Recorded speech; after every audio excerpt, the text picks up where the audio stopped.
Hello guys, स्वागत है आप सभी का हमारी एक और नई वीडियो में। कैसे हो? आई होप आप सभी अच्छे होंगे। तो गाइस, हमारा अपडेट आने वाला था, उसमें हमारी स्कॉर्पियो एन ऐड हो गई है और थार रॉक्स ऐड हो गई है और हमारी स्कॉर्पियो S11 और स्कॉर्पियो 2009 मॉडल भी ऐड किया है और हमारा Maruti 1035 भी गाइस एडिट किया है इस वाले अपडेट में।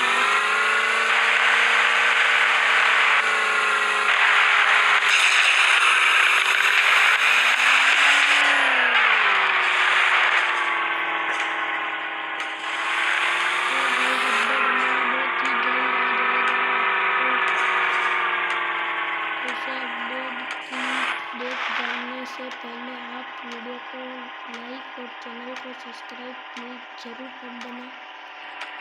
तो हमारा अपडेट 10 या 15 दिन में आ जाएगा। वीडियो अच्छी लगी हो तो वीडियो को लाइक और चैनल को सब्सक्राइब ज़रूर करो प्लीज़।